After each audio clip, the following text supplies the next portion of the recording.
الصلاة والسلام على رسوله الكريم وعلى آله وأصحابه أجمعين وأشهد أن لا إله إلا الله وأشهد أن محمدًا عبده ورسوله اللهم صل وسلم وبارك على نبينا محمد وعلى آله وأصحابه أجمعين. أما بعد, just a quick reminder before we begin of the salat change starting tomorrow, the timing change. Salatul Maghrib is the only salat that's going to be changing this week. It's going to move from 5:40 to 5:35. So starting tomorrow, inshallah, Salatul Maghrib will be at 5:35. Allah subhanahu wa ta'ala tells us in the Quran, وَمَنْ أَضَلُّ مِمَّنِ اتَّبَعَ هَوَاهُ بِغَيْرِ هُدًى مِّنَ اللَّهِ.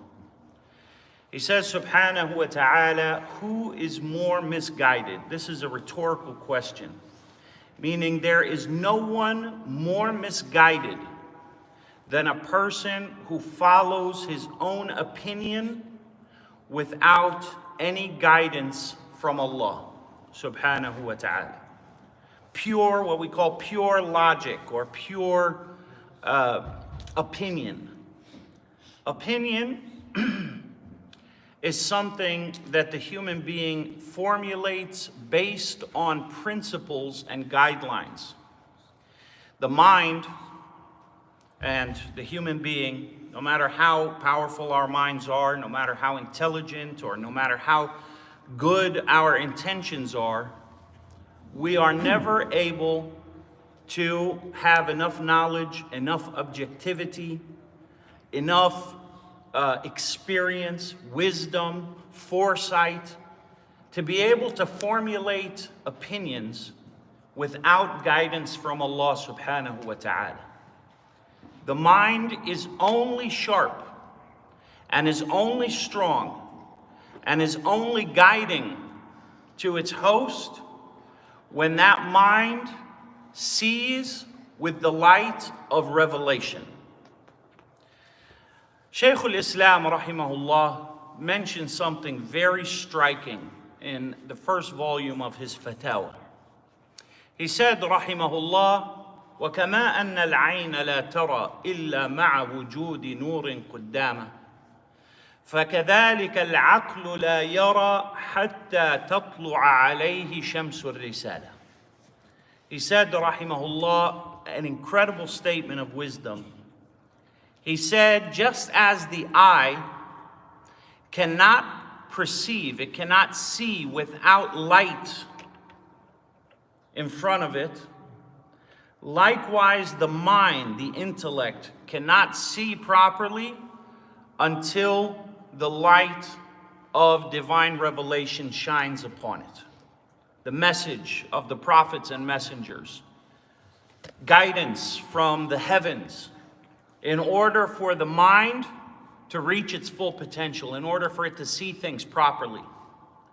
So when Allah subhanahu wa ta'ala tells us in this verse in Surah Al-Qasas, وَمَنْ أَضَلُّ مِمَّنِ اتَّبَعَ هَوَاهُ بِغَيْرِ هُدًى مِّنَ اللَّهِ, that there is no one more misguided than he who follows his opinion without guidance from Allah. This is the most misguided of people. Why? Because their opinion brought them to the junction where they felt they didn't need guidance from Allah. And no matter what that opinion reaches at the end of the day, if that is the formula followed, that I am smart enough, intelligent enough, wise enough, objective enough, to see without guiding light from Allah, this intellect will do nothing but wreak havoc upon its host. And the Prophet sallallahu alaihi wasallam explains to us that these two things are opposites. We have opinion and we have revelation. These two things.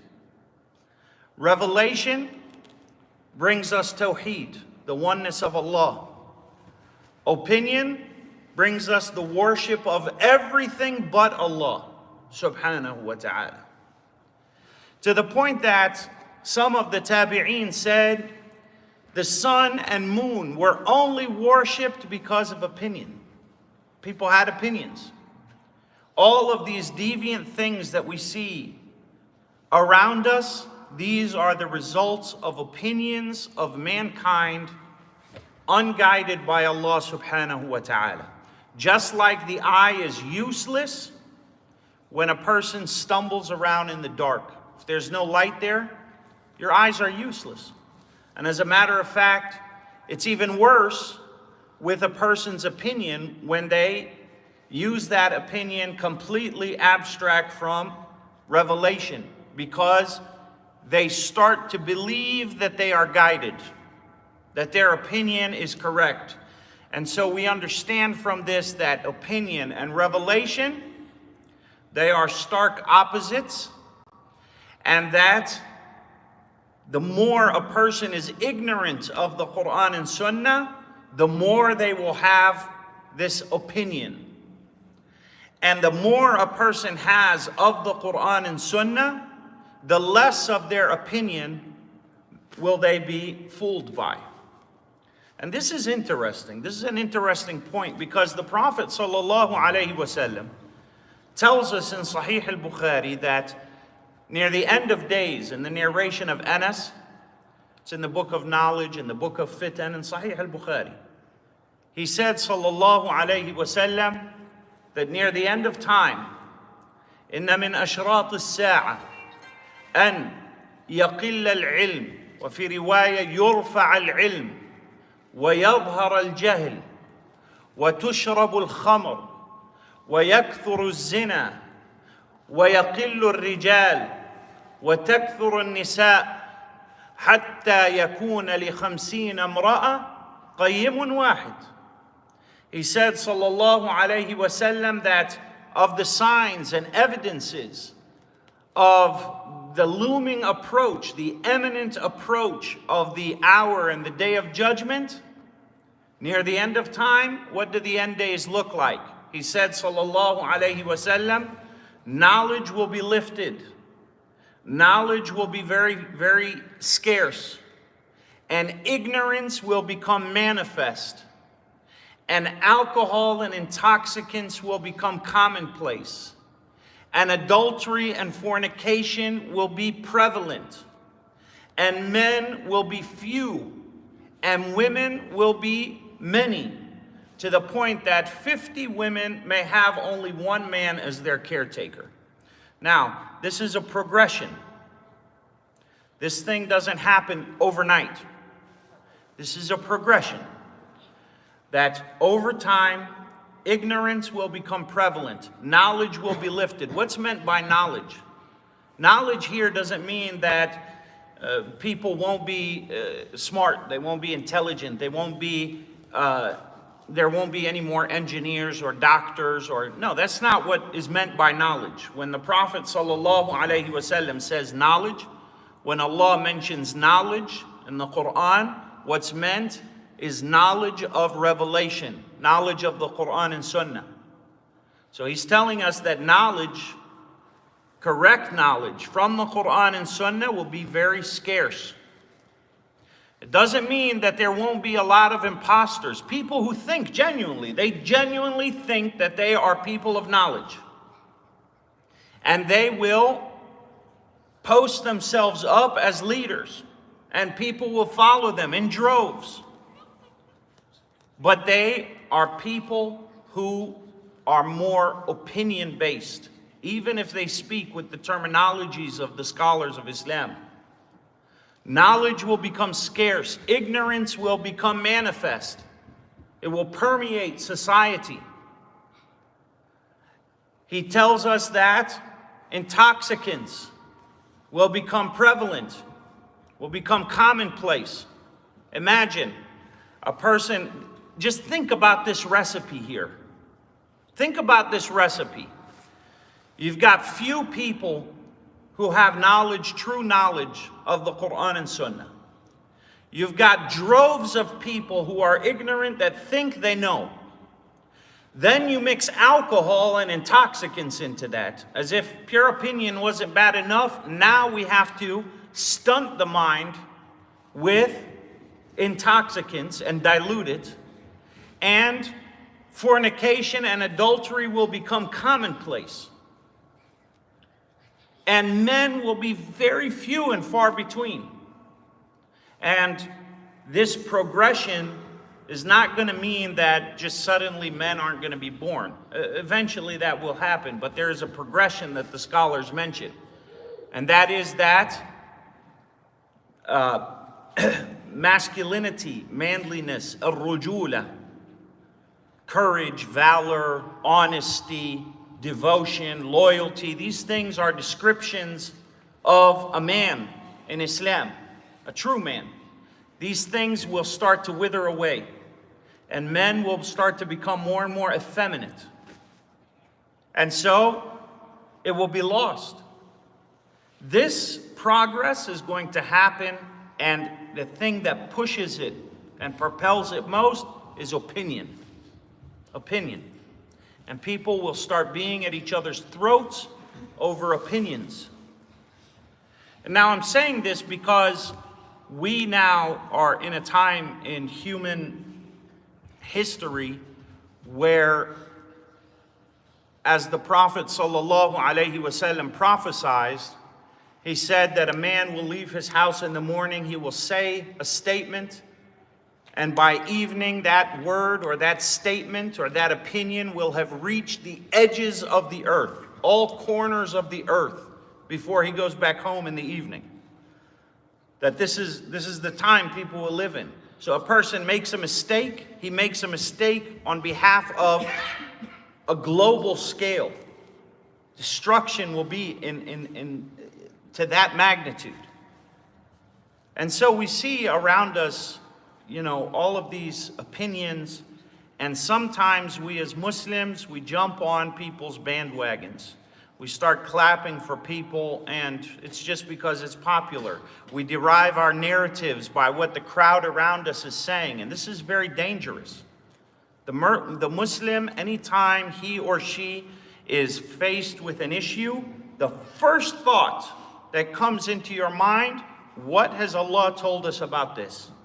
What has His Messenger told us about this? If it is not clear-cut, what do the scholars of Islam tell us Allah and His Messenger said about this? That is how we are trained to think. And there's nothing shameful in that. That is submission to Allah subhanahu wa ta'ala. We see now that the divisions that are happening amongst non-Muslims, because they are in chaos, they do not see that this world has a creator. It's a debate, does God exist? He doesn't exist, potato. We all have our opinions on that. This is the kind of mentality we're dealing with. And so we jump on these different bandwagons and we start to bring that into the masjid and divide amongst each other. So we are fighting with one another, and we have divisions happening even sometimes in a household.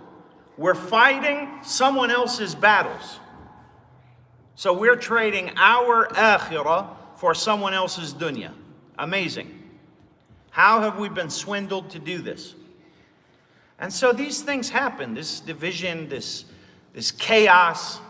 This is something that we as Muslims have to be very careful not to swallow the facade, not to accept these things, not to allow ourselves to be swayed by people who are not governed by the Quran and Sunnah. And so we see issues like the election, the presidential election. And if you voted for this person, you're a terrible person. And if you voted for this, there is no possible way to tell which one is lying less. How can you discern that? How can you or I discern who is lying less? Because they're all lying.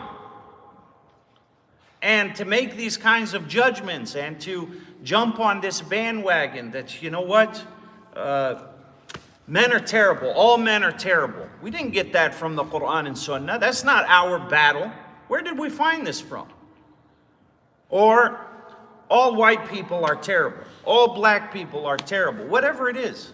This is not our fight. We finished these issues 1,500 years ago. We were done with these little issues. These are so clear to us. And so as a Muslim, I'm not speaking about should a person vote or not vote. It's an entirely different topic. And if a person votes, they vote based on wanting to do the best that they can for their community and for their religion. So I try my best. Some people choose to vote and they view it's their, it's something that they need to do in order to support their community. Jameel. Other people view that, I don't even want to get involved at all. That as well is their opinion and their right to make that decision for themselves. Vote red or blue. These are not our divisions, our issues. The Prophet ﷺ tells us that we are not allowed to differ even on the Quran. He said, sallallahu alayhi wa sallam, اقرأوا القرآن ما ائتلفت عليه قلوبكم فإذا اختلفتم فيه فقوموا عنه. In Sahih al-Bukhari, he said, read the Quran together as long as you agree on it. And if you start to differ on it, then end your gathering on that. The Quran, it is not appropriate to differ with one another in the presence of the Quran, because the Quran, it is the criterion. It is the clear guidance of Allah subhanahu wa ta'ala. It should never cause us to differ in a way that divides us fundamentally. And if it does, that means that opinions and egos have made their way into the conversation, and we need to end that gathering. This is what the narration means. And so we as Muslims, we are not still debating whether zina is okay, or homosexuality is okay, or whether racism is something that is correct or incorrect, or that misogyny is the way to go, or misandry, the exact opposite, the hatred of men is the way to go. We know these issues. These issues are clear to the Muslimin. These are not our debates. We have finished those debates. Many, over 1,000 years ago, our Prophet ﷺ scrubbed those stains from the hearts of his followers, alayhi salatu wassalam. Our issues are, how do I worship Allah subhanahu wa ta'ala in the most effective and clear-cut way possible? And most importantly, how do I think for myself? How do I question authority properly? Who do I listen to and who do I ignore? Who are guided and who are misguided? What does the sound of guidance, what does guidance sound like, and what does misguidance sound like? This is something that's very important. Nobody can make any kind of, and we will end with this inshallah, nobody can make any clear-cut decision as to this candidate here, this person is going to be good for Islam. This is something that is so far away from the actual issue. There are two sides to the same coin. Most major issues are not going to be swayed by one person or one group of people or one administration. Many, I remember in 2008, this was a big deal, man. Some of the older folks here will remember as well when Obama was running for office. And I was in New York City. There were masajid, imams, getting on the minbar and telling people it is obligatory, wajib, it is jihad, fi sabilillah, that you vote for Obama. You have to.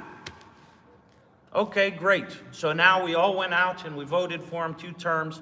More Muslims were killed under the Obama administration via drone strikes in the first year he was in office than in the entire presidency of 2 terms of Bush before him. That's true. And what did we end up with? 3 bathrooms, 1 for women and 1 for men and 1 for whatever you feel like that day, right? And tampons in boys' bathrooms, and sex changes for little kids, and my 2 daddies being read to our kids, and so on and so forth. That's what we got, because it's jihad fi sabilillah. And people literally stopped talking to each other. Friendships were shattered. Muslims were because of what? Because of someone else's propaganda. That's not our propaganda, and that's not our narrative. So we ask Allah subhanahu wa ta'ala to unite our hearts. We ask Allah subhanahu wa ta'ala to guide us rightly to His path and to make our choices in His way. Wallahu a'lam wa sallallahu wa sallam ala nabiyyina Muhammad wa ala alihi wa ashabihi ajma'een walhamdulillahi rabbil alameen.